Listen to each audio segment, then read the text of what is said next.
Track 1.8 Reading Time 1 Activity 1 The Trick. Musa and Hakan lived next door to each other in a small village.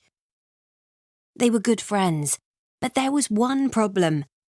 Money was very important to Hakan, and unfortunately, it was sometimes more important than his friends.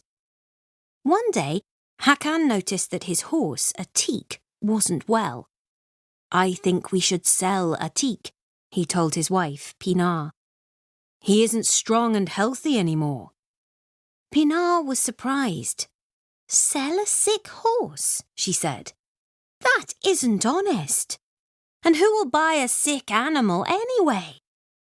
"Well," said Hakan, "I don't know if Atik is sick, but he used to be stronger.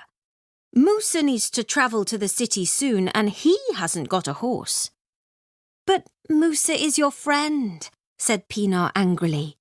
"You shouldn't sell an unhealthy horse to anyone, and certainly not to your friend." "But Musa hasn't got enough money to buy a horse," explained Hakan.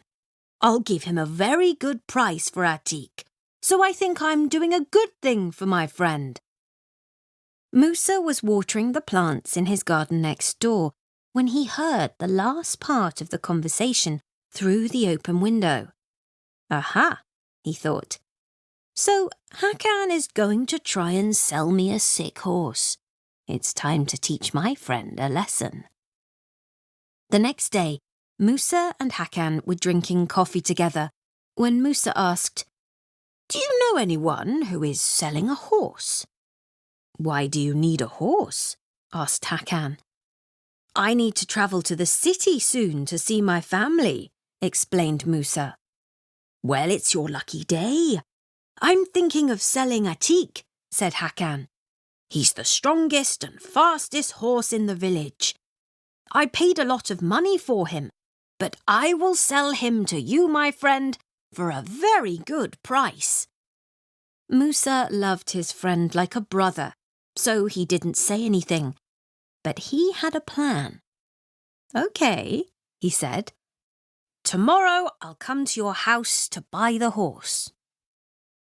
That evening, while Hakan was having dinner, Musa took a chair and broke it against the kitchen wall.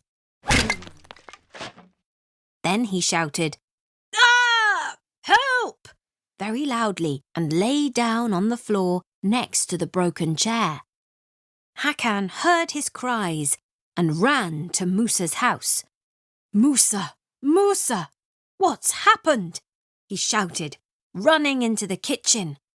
"I've had an accident," replied Musa. "I was taking food from a shelf when I fell off the chair. I think I've broken my leg." "You need to go to hospital immediately," said Hakan worriedly. "The nearest hospital is 30 kilometers away," said Musa. "But how lucky we are to have Atik. You can take me there on the strongest and fastest horse in the village. It will only take 3 hours." Hakan knew that this was an emergency and that Atik couldn't carry his friend for 3 hours. It was time to tell Musa the truth. He explained that Atik wasn't strong and healthy anymore and offered to buy Musa the strongest and fastest horse in the whole country to take him to hospital. Musa knew that Hakan was truly sorry. He stood up and showed Hakan that his leg wasn't broken. Hakan understood that Musa had tricked him too. He laughed and laughed, and then he hugged his friend. "I'm so sorry, Musa. You're the best friend in the world, and I will never try to trick you again." Soon after that, Atik got better, and Hakan gave the horse to his friend as a present to show him how truly sorry he was.